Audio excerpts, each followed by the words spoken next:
फिर से आपका स्वागत है बुद्धा एकेडमी के ऑनलाइन प्लेटफॉर्म पे। चलिए, जो हम पिछले दिन चर्चा करते आ रहे थे इकोनॉमिक्स में, उसी को आज हम लोग आगे बढ़ाते हैं, ठीक ना।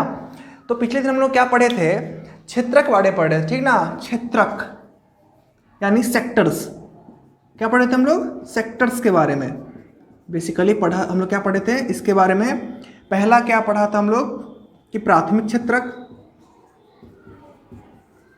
द्वितीयक क्षेत्रक एंड लास्टली तृतीयक क्षेत्रक। तीन तरह के क्षेत्रक है। क्षेत्रक मतलब क्या होता है, हमारी अर्थव्यवस्था में योगदान देने वाले पार्ट्स, मतलब जो हमारा आय का स्रोत है, आय और व्यय का स्रोत है, उसमें आय व्यय का जो हिस्सेदारी लेती है, यानी क्या होगा, अर्थव्यवस्था के प्रमुख अंग। अर्थव्यवस्था मतलब क्या होगा, फिर समझेंगे, आय और व्यय से रिलेटेड बात, मतलब देश में इनकम और आउटकम दोनों से रिलेटेड बात, तो क्या बोलते हैं, अर्थव्यवस्था बोलते हैं। और ये अर्थव्यवस्था में आउटकम इनकम कहाँ से आती है, प्राथमिक, द्वितीयक, तृतीयक क्षेत्रक से, ठीक ना। अब हम लोग चलते हैं, समझ चुके थे प्राथमिक क्षेत्र क्या होता है, इसी को बोलते हैं कृषि क्षेत्र, किसको बोलते हैं, उद्योग क्षेत्र, किसको बोलते हैं, तृतीय सेवा क्षेत्रक। अब हम लोग चलते हैं जो सबसे मोस्ट इंपॉर्टेंट पॉइंट है, जिसको समझने के बाद आप इस लेसन में तीनों क्षेत्रों में तुलना कर सकते हैं। दो इंपॉर्टेंट पॉइंट्स हम लोग आपके सामने लाते हैं।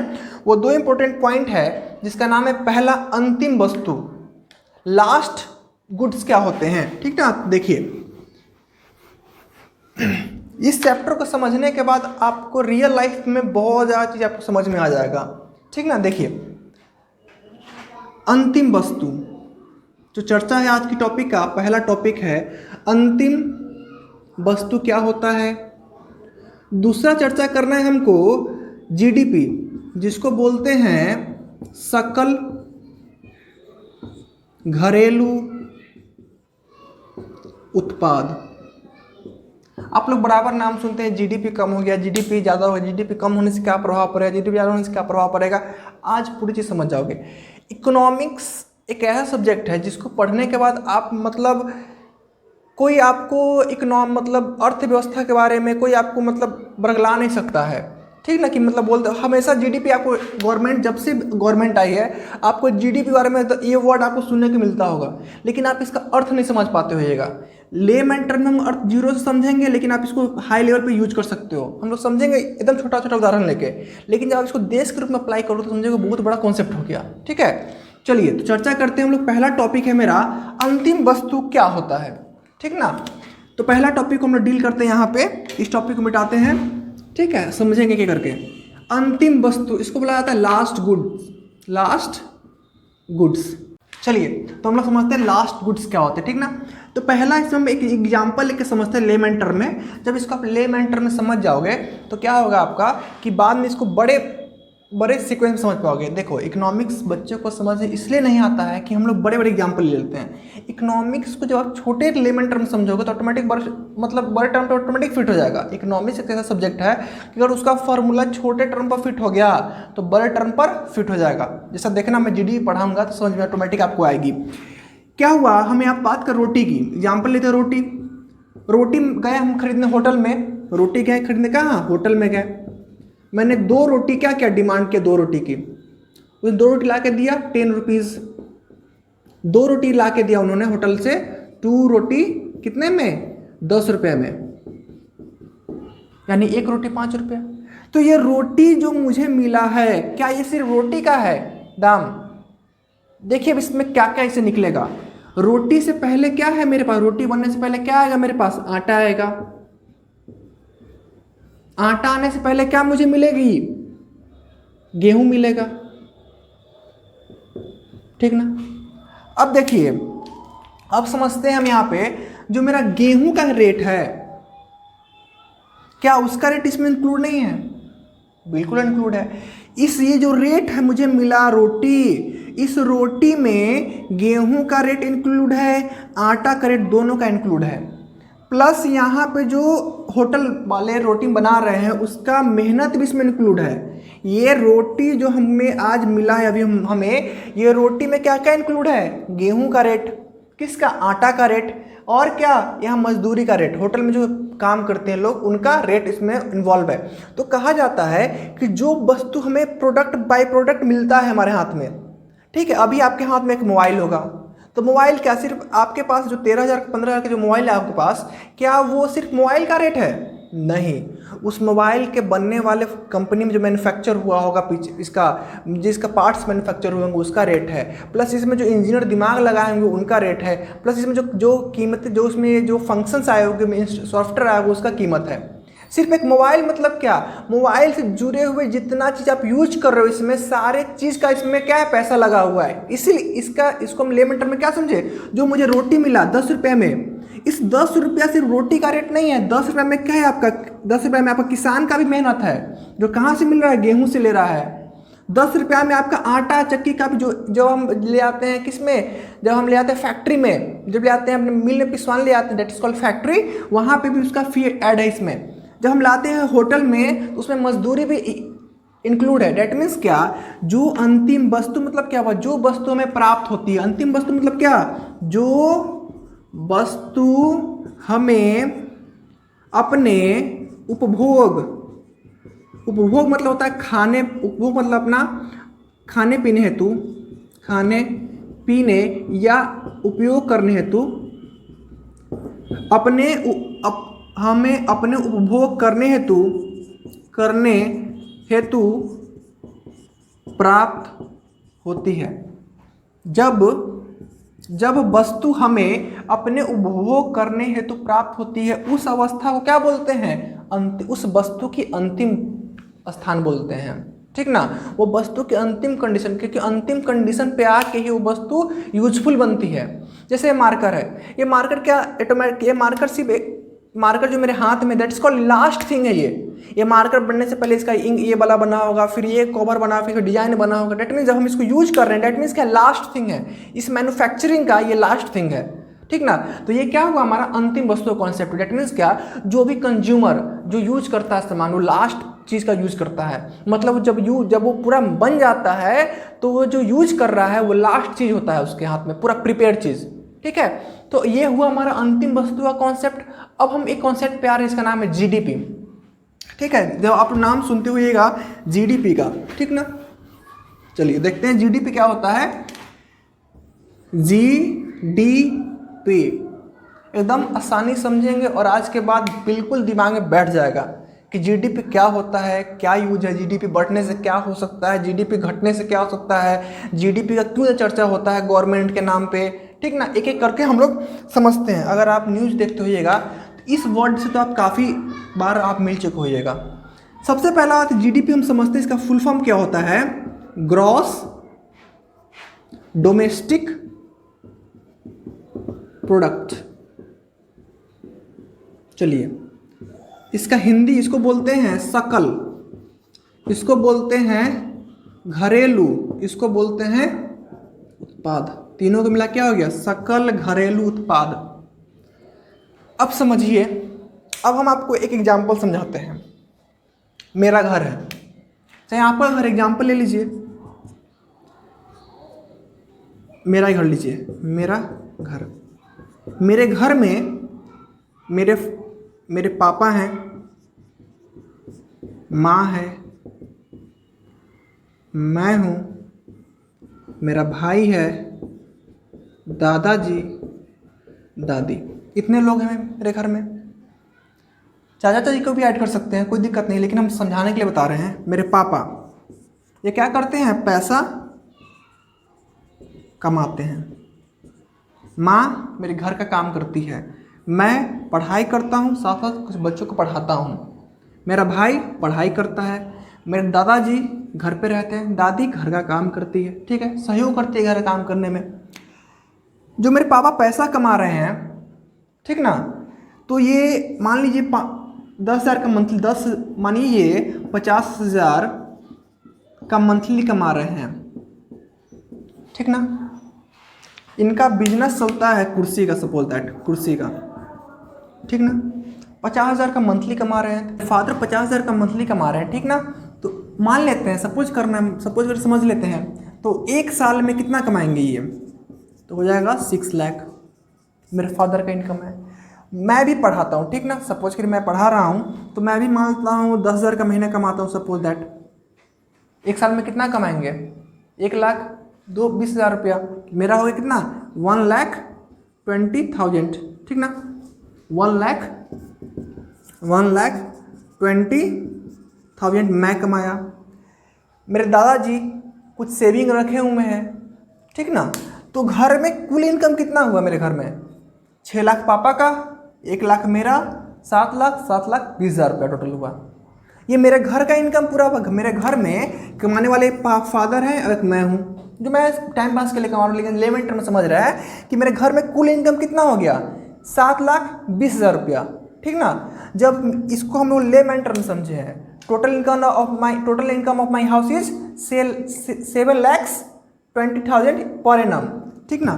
तो उसी तरह क्या होता है हमारे देश में, सेम कंडीशन है हमारे कंट्री लेवल पे, जब हम बात करते हैं कंट्री लेवल पे, ठीक ना, तो कहता है एक देश के अंदर क्या हो, कुल उत्पादन को सकल घरेलू उत्पाद कहते हैं। यहाँ पर उत्पादन में क्या, पैसा का उत्पादन हो रहा है, ठीक ना। मेरे घर में एक साल में कितना उत्पादन हो रहा है पैसा का, 7,20,000। उसी तरह कह रहा है एक देश के अंदर जो कुल उत्पादन होगा, ठीक ना, उसे क्या बोलेंगे, सकल घरेलू के भीतर उसे क्या बोलते हैं, सकल घरेलू उत्पाद बोलते हैं। अब उत्पादन कहाँ कहाँ से होता है पे घर में उत्पादन, तो भारत देश के स्तर पर जब देखेंगे तो कहाँ से होता है, पहला प्राथमिक सेक्टर से, प्राइमरी सेक्टर से, दूसरा सेकेंडरी सेक्टर से, तीसरा टर्शियरी सेक्टर से। इस तीनों के योगदान से जो भारत में उत्पादन होता है हर साल, उसे क्या बोलते हैं, सकल घरेलू उत्पाद बोलते हैं, ठीक ना। अब देखिए अब इसको हम समझते हैं कंट्री के लेवल पे। अगर मान लेते हैं, हम लोग समझे भी क्या कि जो देश में प्रोडक्शन होता है एक साल के भीतर, अगर मान लेते हैं प्रोडक्शन जब जीडीपी बढ़ने मतलब क्या, प्रोडक्शन बढ़ा, और प्रोडक्शन बढ़ने से क्या होगा, जब आपके यहाँ प्रोडक्शन बढ़ेगा तो आपके यहाँ से माल बाहर जाएगा, आप बाहर बेचिएगा, देश को बेचिएगा, जब देश को बेचिएगा, बाहर वाले देश को बेचिएगा, तो वहाँ से क्या होगा, डॉलर आएगा आपके इंडिया में। जब डॉलर इंडिया में आएगा तो आपका विदेशी मुद्रा का भंडार बढ़ेगा, विदेशी मुद्रा का भंडार बढ़ेगा तो आप विकसित देश में काउंट किया जाएगा। डैट मीन्स क्या, जैसे जैसे जीडीपी बढ़ता है वैसे वैसे कंट्री भी क्या होती है, कंट्री की रॉयल्टी क्या होती है, इंक्रीज होती है। This is directly proportional. जैसे जैसे जीडीपी बढ़ेगा, अगर नहीं सुनते जीडीपी 7% है, यानी क्या, कम जीडीपी 7% से बढ़ के 8%, यानी क्या, कहने के बढ़ा है, यानी कि आपके देश में प्रोडक्शन बढ़ रहा है, ठीक ना। अब आपको हम समझाए थे कि बिहार वाला एग्जांपल लेके, बिहार पीछे क्यों है, क्योंकि बिहार में प्रोडक्शन नहीं हो रहा किसी चीज़ का, बिहार में फैक्ट्री ही नहीं है। फैक्ट्री है तो वो बहुत काम चलाओ फैक्ट्री, यहाँ कोई टेक्नोलॉजी नहीं है। अगर बिहार में फैक्ट्री खोल दिया जाए, फैक्ट्री खोलने मतलब क्या, प्रोडक्शन होगा। जब प्रोडक्शन होगा तो यहाँ के आदमी को क्या मिलेगा, नौकरी मिलेगा, और नौकरी तो मिलेगा ही, साथ साथ इस प्रोडक्शन का डिमांड ही बाहर में होगा। जब हम इसको बेचेंगे तो विदेश का मुद्रा आएगा इंडिया में, जब इंडिया में आएगा तो विदेश ऑटोमेटिक आगे बढ़ेगा। इसीलिए बार बार चर्चा होता है हमारे देश में कि जीडीपी कम आ रहा है, जीडीपी बहुत कम है। क्यों, क्योंकि जीडीपी बढ़ने से कहीं ना कहीं देश के लेवल पर इंक्रीज होता है। जीडीपी जैसे बढ़ेगा हमारा देश क्या उस लेवल तरक्की करेगी, ठीक है।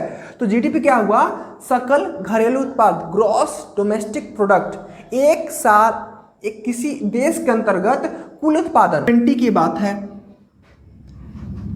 चाइना और हमारा प्यारा, पहले भारत लिख लेते हैं, दिल पे ले लीजिएगा आप लोग, चाइना, ठीक ना। चाइना और भारत 1970 का बात है, ये 1970-71 का बात है। जीडीपी भारत का जीडीपी ऑफ भारत ज़्यादा था किससे, जीडीपी ऑफ चाइना से। 98-70 का डेटा है, 90 1971 का डेटा आपके सामने, 1991 का डेटा आता है आपके सामने। GDP of Bharat is equal to GDP of China, GDP of China. इसका मतलब क्या समझे आप, इस नोट कीजिए यहाँ पे, देखिए इसको समझिए, ये का समझ गए तो आप समझ सकते बहुत कुछ।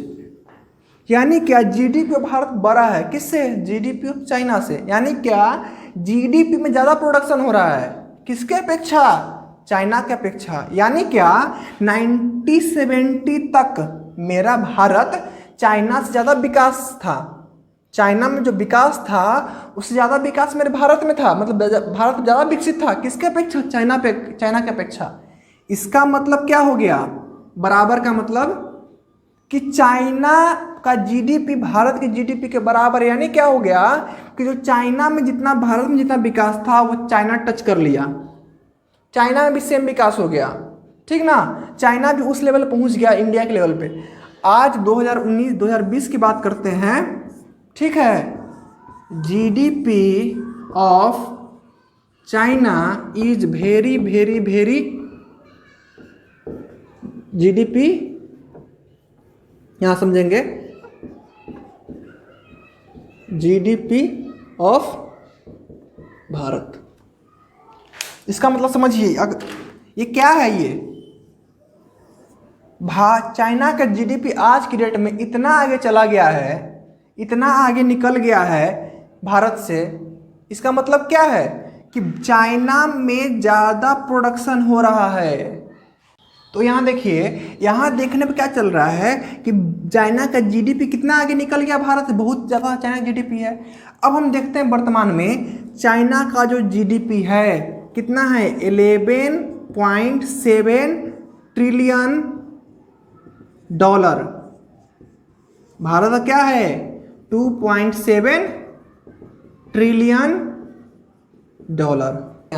चाइना में क्या चल रहा है, चाइना इतना कैसे निकल गया, अपने प्रोडक्शन को बढ़ाकर। जिसके देश में ज़्यादा प्रोडक्शन हो, जिस जीडीपी ज़्यादा मतलब क्या, प्रोडक्शन ज़्यादा, प्रोडक्शन ज़्यादा मतलब क्या होगा, देश विकसित हो जाएगा। आज जो आप मोबाइल चला रहे हो वो चाइना का मैन्युफैक्चर किया हुआ है। आप आज आपके घर में नहीं भी तो 80% सामान आपका चाइनीज होगा। चाइना इतना कैसे बढ़ गया, यहाँ देख रहे हैं भारत आगे था, यहाँ सेम हो गया चाइना भारत, यहाँ पे भारत से बहुत आगे निकल गया। क्या डिफरेंस था दोनों में, ये किस मुद्दा को लेकर आगे बढ़ा, प्रोडक्शन का। आज भारत बात कर रही है बुलेट ट्रेन की, लेकिन चाइना बात कर रहा है आपको इलेक्ट्रोमैग्नेटिक ट्रेन की, मतलब वो पटरी से ऊपर रह के चलती है ट्रेन। वो आप कंपेयर नहीं कर सकते हो। अगर किसी भी देश को, किसी भी समाज को, किसी भी घर को आगे बढ़ाना है तो क्या करना होगा, आपको उस घर में प्रोडक्शन बढ़ाना पड़ेगा, उस देश में प्रोडक्शन बढ़ाना पड़ेगा, ठीक ना। अगर आपके घर में ही अगर आपके घर वाले फैमिली मेंबर को आगे बढ़ाना है तो आपके घर में इनकम आना चाहिए। जाति पाति पे लड़ोगे अपने घर में, तुम लड़का हो तुम लड़की हो, तुम खाना ठीक नहीं बनाई, ये नहीं बनाई, तो उससे आगे नहीं बढ़िएगा, ठीक ना। आपको आगे बढ़ना है तो मेन मुद्दा क्या होना चाहिए कि मेरे घर में पैसा ज़्यादा स्रोत है, मेरे पापा ज़्यादा कमाए, ठीक ना। उस तरह देश के लेवल पर भी होता है, जिस देश को आगे बढ़ाना होता है, बढ़ना है, वो देश प्रोडक्शन को आगे बढ़ाए। जैसे प्रोडक्शन आगे बढ़ेगा जीडीपी आगे बढ़ेगी, जीडीपी आगे बढ़ेगी तो देश का विकास होगा, ठीक ना। तो आज का वीडियो हम लोग यहीं रखते हैं फ्रेंड्स, कल फिर एक नए टॉपिक से हम लोग सामने आएंगे। तब तक के लिए गुड बाय।